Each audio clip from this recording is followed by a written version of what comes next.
자리에서 일어나셔서 우리 같이 한 목소리로 읽도록 합니다. 오늘 말씀은 사도행전 9장 1절에서 9절까지 함께 한 목소리로 읽도록 하겠습니다. 사울이 주의 제자들에 대하여 여전히 위협과 살기가 등등하여 대제사장에게 가서 다메섹 여러 회당에 가져갈 공문을 청하니 이는 만일 그 도를 따르는 사람을 만나면 남녀를 막론하고 결박하여 예루살렘으로 잡아오려 합니다. 사울이 길을 가다가 다메섹이 가까이 이르더니 호련히 하늘로부터 빛이 그를 둘러 비추는지라. 땅에 엎드려져 있으름에 소리가 있어 이르시되 사울아 사울아 내가 어찌하여 나를 박해하느냐 하시거늘. 대답하되 주여 누구시니까? 이르시되 나는 내가 박해하는 예수라. 너는 일어나 시내로 들어가라. 내가 행할 것을 내게 이를 자가 있느니라 하시니 같이 가던 사람들은 소리만 듣고 아무도 보지 못하여 말을 못하고 서 있더라. 사울이 땅에서 일어나 눈은 떴으나 아무것도 보지 못하고 사람의 손에 끌려 다메섹으로 들어가서 사흘 동안 보지 못하고 먹지도 마시지도 아니하니라. 아멘. 자리에 앉아주시기 바랍니다. 네, 오늘 말씀은 내일을 바꾸는 열심과 궁금증이라는 제목의 이야기를 좀 나눠보려고 합니다. 내일을 바꾸는 열심과 궁금증. 함께 볼 책은 트리노폴로스의 꽃들에게 희망을 혹시 아시나요? 굉장히 유명한 책인데 1972년도에 나온 책입니다. 아이들하고 같이 볼 수 있는 시간 됐으면 좋겠고요. 꼭 보시면 아마 굉장히 많은 이야기를 나누게 되실 수 있는 책인데 그 얘기의 주제를 조금 더 오늘 드리고 오늘 말씀 같이 나눴으면 좋겠습니다. 트리노폴로스라는 분은 1931년생이세요. 그 환경운동가를 하셨던 분이고요. 사실은 이분이 다른 것 때문에 유명해진 게 아니라 이 1972년에 출판된 이 책 때문에 유명해지신 분인데 수백만 부가 팔리면서 이 꽃들에게 희망이라는 책 때문에 근데 이제 트리노폴로스라는 분에 대해서 우리가 많이 알고 있지는 않죠. 지금도 그 국제 여성 단체인 그레일의 회원으로 활동하고 계시는 분이십니다. 그 얘기 잠깐 좀 살펴보도록 하겠습니다. 주인공이 둘이 나와요. 스프라이프라고 줄무늬 애벌레와 그 옐로우라고 노란 애벌레 두 마리가 주인공이 됩니다. 주인공 스프라이프가 알에서 처음 부화할 때 모든 것이 시작이 됩니다. 그는 자신이 태어난 잎을 먹음으로써 인생을 시작해요. 이건 뭘까요? 내가 살아가는 데 있어서 누군가의 도움 없이는 살 수 없다는 걸 말하는 거죠.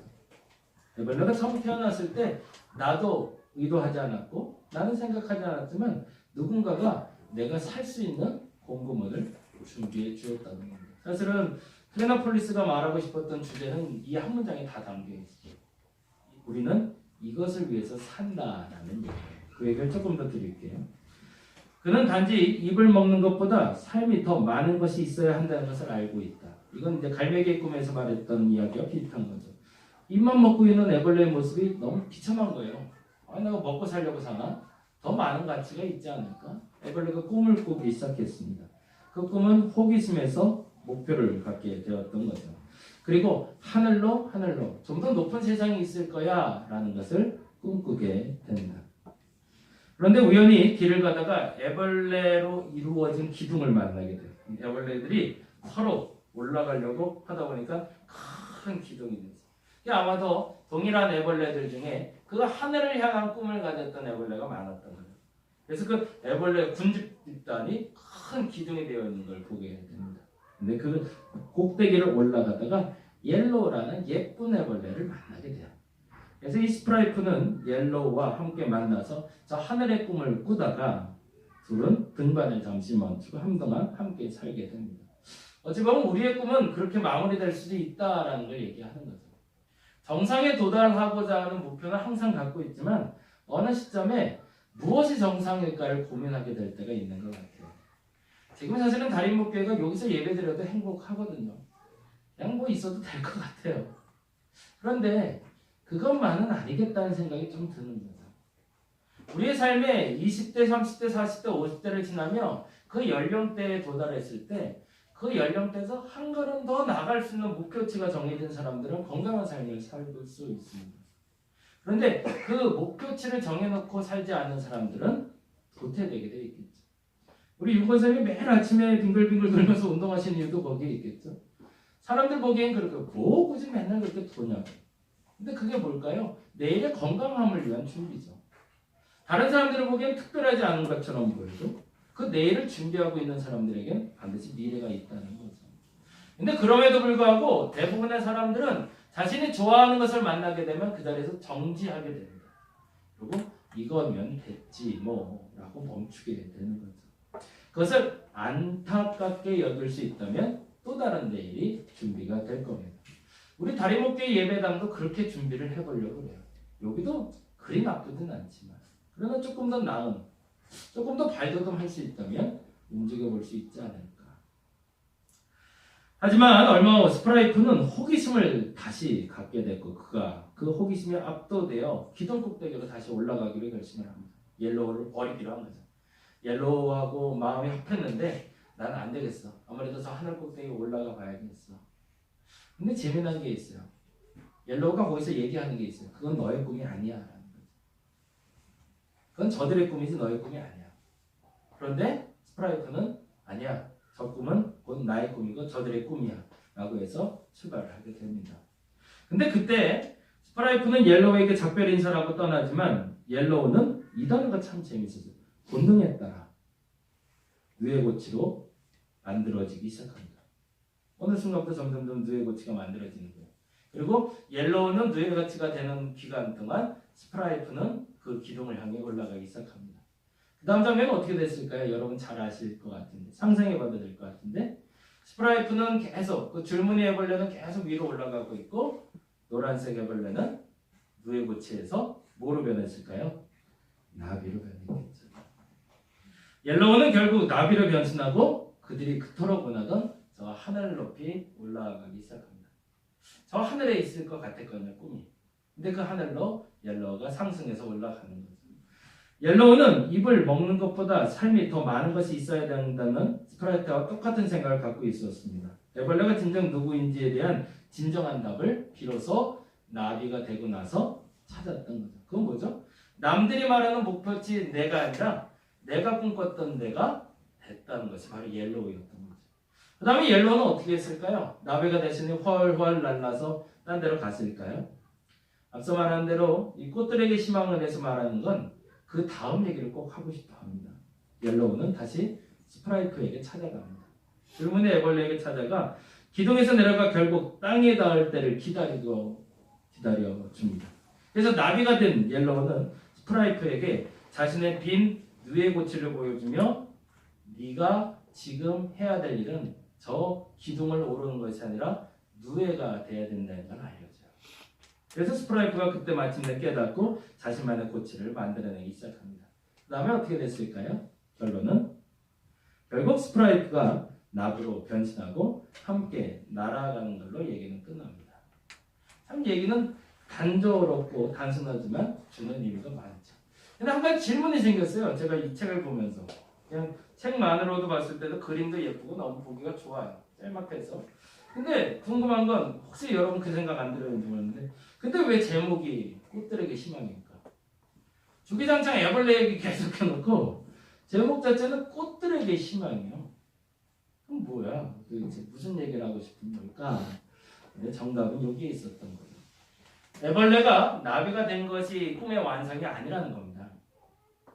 저자가 말하고 싶었던 꿈의 완성은 진정한 삶의 이유가 완성되는 것이 나뭇잎을 갉아먹던 애벌레가 나비가 되어 그 다음 그것에게 수정이라는 소중한 역할을 하게 된다는 게 사실은 결론이기 때문에 만약에 애벌레가 정상까지 올라가겠다고 애벌레 상태로 끝까지 올라가서 애벌레로 죽어버린다면 꽃들은 수정할 기회를 놓쳐버리는 거죠. 너희가 목표치가 돼서 나비가 되어야 되는 이유는 그 예쁜 날개를 달고 하늘을 훨훨 날아다니는 것이 목적이 아니라 그 하늘을 날며 꽃들에게 수정이라는 그 누군가에게 이득이 될 수 있는 그 누군가에게 보탬이 될 수 있는 삶을 살게 되는 것 그것이 진정한 삶의 가치라는 것을 이 책을 통해서 이야기를 해주고 있습니다. 그래서 동화책처럼 그림책처럼 아주 잘 되어 있는 책인데 한번 보시면서 아이들하고 한 장 한 장 넘겨가며 질문해 본다면 그 꿈의 가치를 한 번 더 되짚어 볼 수 있고 나이 드신 분들도 그리고 젊은 사람들 그리고 중년에 이른 사람들도 한번 되짚어 볼 수 있는 소중한 동화책이기도 합니다. 오늘 본문은 이렇게 시작이 됩니다. 한번 볼까요? 같이 읽어볼게요. 사울이 주의 제자들에 대하여 여전히 위협과 살기가 등등하여 대제사장에게로 가서 거기서 제가 위협과 살기가 등등하다는 표현을 했는데 이 표현을 녹색으로 해놓은 이유는 뭘까요? 자신감이 차 있다는 거예요. 사람이 자신감이 차려면 어떻게 해야 돼요? 했던 일이 실패했을 때 자신감이 생길까요? 했던 일이 잘 될 때 자신감이 생길까요? 잘 될 때 생기겠죠. 사울은 주의 제자들을 위협하고 살기를 부리는 것들이 내 마음대로 잘 됐던 거예요. 내가 하고자 하는 대로 되고 있었던 거죠. 그러니 더 살기가 등등할 때면 그 자신감이 더 차고 넘쳤다는 얘기입니다. 그래서 더 큰 일은 뭘까요? 예수를 믿는 사람들을 더 많이 잡아 죽여야겠다고 결심을 하게 되었다는 얘기입니다. 그런데 2절 볼까요? 같이 읽어봅니다. 다메섹 여러 회당에 가져갈 공문을 청하니 이는 만일 그 도를 따르는 사람을 만나면 그 도가 뭘까요? 예수님을 믿는 사람들을 만나면 남녀를 막론하고 결박하여 예루살렘으로 잡아오는 게 목적이 아니라 죽이는 것까지가 목적이었습니다. 근데 그게 지금까지 잘 되었으니까 나 그거 해야 되겠다라고 얘기한 거죠. 잘못된 열심일까요? 잘된 열심일까요? 잘못된 열심이죠. 근데 그 잘못된 열심이 잘된 건가요? 잘못된 건가요? 잘못돼 가고 있어요. 근데 더 중요한 게 있어요.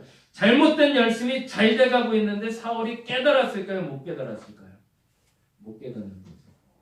여러분은 어떻게 하시나요? 오늘 최선을 다했는데 그리고 그것이 잘 됐는데 그것이 잘 된 것이 맞는 건가요? 틀린 건가요? 사실은 그 부분을 우리는 질문하고 살아야 됩니다. 무엇이든 잘 되는 게 좋은 거야가 아니죠. 무엇이든 잘 되는 게 좋은 거야가 아니라 그 잘 된 것이 옳은 것인가 그런 것인가가 중요하겠죠. 교회가 잘 돼야 됩니다. 교회가 건강해야 됩니다. 교회가 행복해야 됩니다. 근데 내가 하고 싶은 걸 하면서 내가 하고 싶은 걸 누리면서 잘 되는 건 잘못된 거죠. 하나님이 하고 싶어 하시는 것을 누리면서 잘 돼야 그것이 건강한 거죠. 신앙인들이 하나님을 떠나서 하나님과 등지고서 잘 되면 그게 잘 되는 걸까요? 그건 잘 되는 게 아닙니다. 하나님과 등지는 순간부터 제게 돈이 들어오기 시작하고 하나님과 등지기 시작부터 내 지위가 올라가기 시작하고 내가 원하는 걸 누릴 수 있다면 하나님을 버리실 수 있을까요? 만약 그렇다면 그건 잘 되는 게 아닌 거라는 겁니다. 근데 우리는 아주 종종 그렇게 얘기합니다. 잠깐만 눈 감아주면 안 되겠냐고. 그거 잠깐만 눈 감아주면 더 큰 일을 이룬 다음에 당신에게 돌아가겠노라고. 돌아갈 수 있을까요? 절대 못 돌아가요. 사울은 잘못된 길을 가고 있었습니다. 그리고 열심히 했습니다. 근데 그게 잘 됐어요. 근데 아무도 그것이 잘못됐다고 알려준 사람이 없었던 거죠. 한국교회 우리 다리목교회가 그런 역할을 할 수 있었으면 좋겠습니다. 여러분이 그 역할을 했으면 좋겠습니다.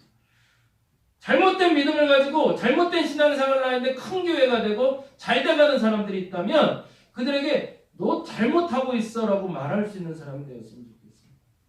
만일 이때 사울을 막아주는 존재가 등장하지 않았다면 사울로 말미암아 어찌 보면 기독교는 말살됐을 겁니다. 그 정도의 열심히 있었던 사람이었으니까. 그런데 문제가 발생했어요. 그의 삶에 3절 같이 읽어볼까요? 사울이 길을 가다가 다메섹에 가까이 이르더니 호련히 뭐래요? 하늘로부터 빛이 그를 둘러 비칩니다. 잘못된 목적지로 가고 있다는 것에 대해서 딱히 여기는 분이 있었던 거죠. 그게 누구였을까요? 하나님이죠. 저건 아닌데. 그래서 그 전환점이 오고 있었습니다. 그 다음에 같이 읽어볼까요? 땅에 엎드려져 들으며 소리가 있어 이르되 사울아 사울아 내가 어찌하여 나를 박해하는가. 이 말을 들을 때 사울 마음이 어땠을까요? 첫 번째 충격은 누구지 저거? 라는 거고요. 두 번째는 그 누가 어떤 일로 내게 나타나는지에 대한 궁금증이 생긴 거죠. 그런데 그 다음에 아주 재밌어요. 같이 읽어봅니다. 대답하되 주여 누구시니까? 이르시되 나는 내가 박해하는 예수라. 아까 말씀드린 대로 궁금했어요. 누가 내게 말을 했으니까. 그런데 사울은 그 누구를 누구라고 지칭하고 있죠? 주여라고 지칭합니다. 그러면 사울이 믿던 주는 누굴까요? 우리가 아는 예수님은 분명히 아닌 것 같고. 왜요? 예수 믿는 사람을 죽이러 가던 길이니까. 그러면 주는 누굴까요? 사울이 주라고 불렀을 때 그 주는 하나님이죠. 당신이 생각해도 자기가 생각해도 지금 빛이 임하며 내게 소리를 말하는 존재가 하나님이라는 건 알겠는 거예요. 근데 불편해졌어요. 왜? 그 하나님이 말하기를 내가 하나님을 박해하고 있다고 말하니까. 거꾸로 말하자면 나는 하나님의 이름으로 열심히 하고 있고 하나님의 이름으로 최선을 다하고 있는데 너 잘못하고 있어라고 말을 하니 도대체 당신은 누구냐고 다시 한번 물어보는 겁니다. 그러자 이렇게 얘기하는 거죠. 나는 내가 박해하는 예수다. 이 말이 사울을 바꾸는 전환점이 됩니다. 내가 하나님을 믿고 하나님 때문에 열심히 내서 나가고 있었는데 종국에 하나님을 배신하고 있고 그분이 곧 예수라는 걸 이때 알게 되는 거죠. 그런데 그 충격 때문에 말을 못하게 되고 듣지 못하는 상황이 됩니다. 근데 더 재미나는 게 있어요. 6절 말씀 같이 읽어봅니다. 너는 일어나 시내로 들어가라. 내가 행할 것을 내게 이를 자가 있느니라. 사실은 오늘 본문의 가장 중요한 본문은 다른 것도 있겠지만 이 단어가 여러분에게 한 주 동안 심겨졌으면 좋겠습니다. 내게 이를 자가 여러분이 되어주시기를 간절히 바랍니다. 한국 기독교가 바른 말을 할 수 있는 때가 왔어요. 드디어. 저는 그렇게 생각해요. 왜요? 아예 잘못한 게 많이 드러났잖아요.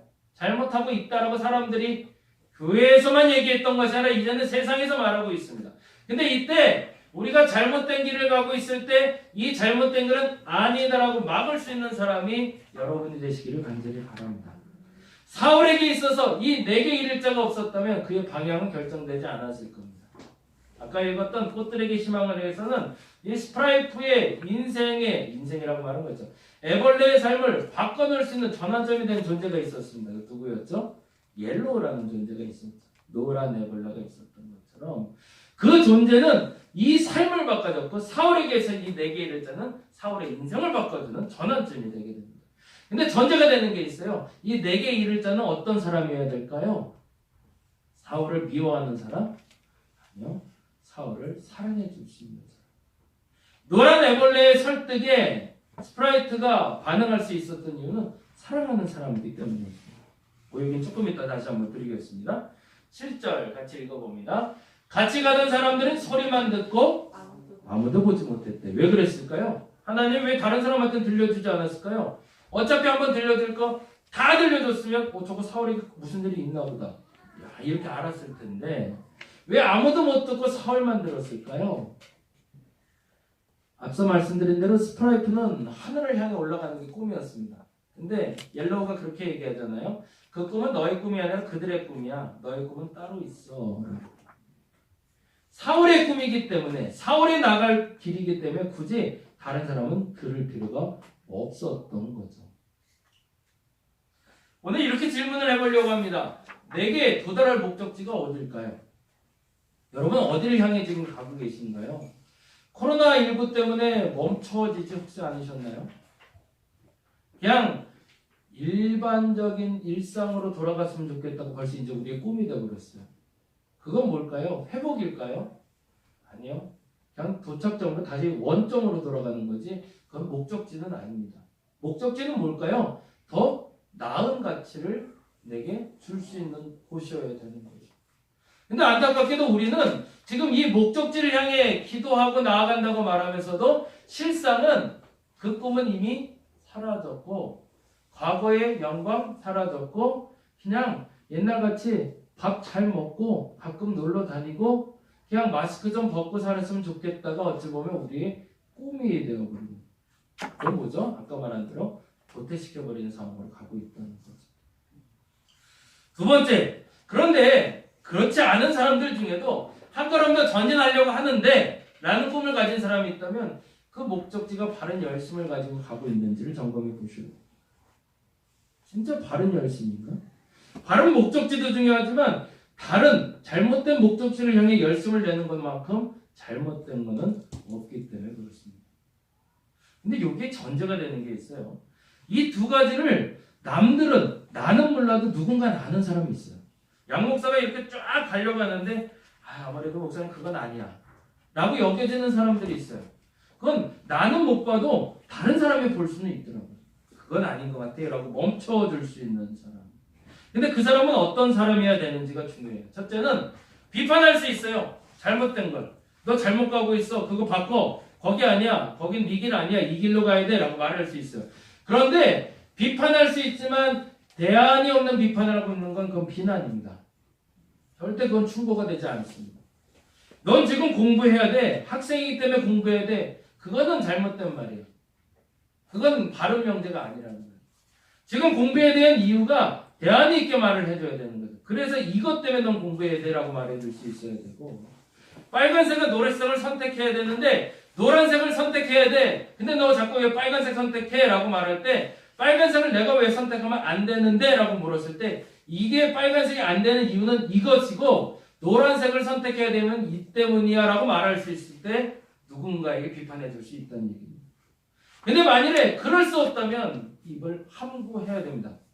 그건 대안이 아니기 때문에 그렇습니다. 그건 더 정확히 말하면 비난이기 때문에 그렇습니다. 왜 저녁에 자기 전에 설거지 좀 안 해놓냐? 왜? 왜 그렇게 얘기하는 거죠? 그냥 내가 단지 보기 싫으니까. 어떤 비판과 비난에 대해서 그 기준을 정하고 바꿀 수 있는 마음이 있다면 그러면 마땅히 그 말은 해도 됩니다. 그러나 바꿀 수 있는 자신이 없거나 자기 스스로 바꿀 마음도 없는데 그 누군가에게 하는 건 비난이라는 것 인정하고 충고해 주시기 바랍니다. 이게 중요해서 그래요. 코로나 때문에 서로에게 핑계대기가 너무 많아요. 이 사람이 잘못했고 저 사람이 정치인들 뿐만 아니라 경제인들 뿐만 아니라 사방팔방에서 서로 잘못했다고 그래요. 내가 잘못했다는 소리는 안 들려요. 근데 그렇게 말하는 사람들 중에 실상 대안을 제시하는 사람이 없어요. 교회가 잘못된 길로 가고 있대요. 잘못돼 가고 있대요. 맞아요. 다 알겠어요. 근데 그 비난을 하면서 그리스도인들이 잘못된 길을 가고 있다는 걸 말하면서도 그 다음에는 어떻게 가야 되는지를 말해주는 사람이 아무도 없어요. 그러면 말하지 말아야 되는 거예요. 대안이 있다면 그때 말하는 겁니다. 아이의 미래도 교회의 미래도 나의 미래도 그렇게 시작이 돼야 됩니다.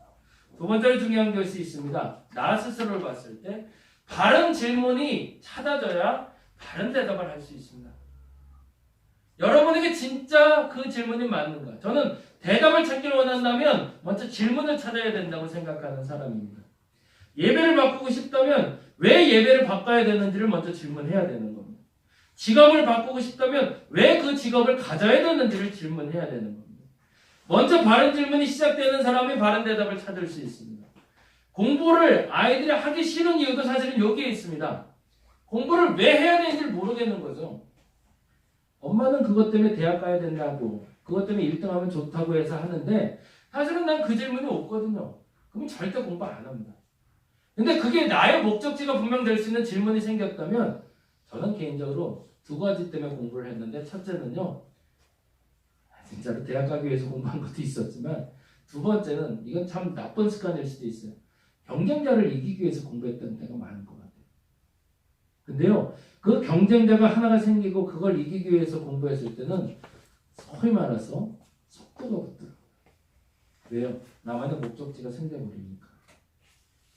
바른 질문을 하지 못하면 바른 대답은 불가능합니다. 이런 사람들 중에 대부분의 사람들이 우리가 수동적으로 키워낸 그리스도인들과 수동적으로 키워낸 학생들이죠. 그런데 그들이 40대, 50대가 됐을 때 삶이 변하고 세상이 변할까요? 절대 안 변하는 거죠. 바른 질문을 가지고 그 위치까지 올라가지 않았습니까?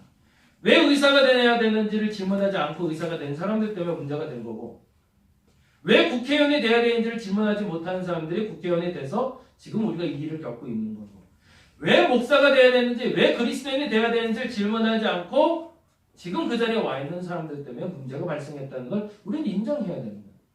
그리고 이제 우리 아이들은, 그리고 우리 교회는 그 바른 질문을 가지고 다음 단계로 갈 수 있기를 간절히 바랍니다. 이 두 가지가 되지 않으면 어떻게 하면 될까요? 모르겠으면 그냥 아무 말 안 하면 되는 겁니다. 근데 알겠으면 말해야 됩니다. 왜요? 그래야 바뀌는 거니까. 한번 기억하고 함께 갔으면 좋겠어요. 오늘의 다짐입니다. 더 나은 내일을 위해서 변신을 준비하는 여러분 됐으면 좋겠습니다. 코로나 끝날 겁니다. 반드시 언젠가 끝날 겁니다. 근데 준비한 사람은 새로운 시작이 될 겁니다. 그런데 준비되지 않은 사람은 원점 그 이하로 갈 수도 있습니다. 여러분의 삶에 여러분이 필요한 준비를 여러분 스스로 하시길 바랍니다. 하나님도 동일하게 얘기하실 겁니다. 옐로우가 얘기했던 것처럼 그건 너의 꿈이 아니야. 다른 사람 꿈이야. 네 꿈은 여기 있어 라고. 그러면 그 꿈을 찾아서 나갈 수 있는 여러분 되시길 바랍니다.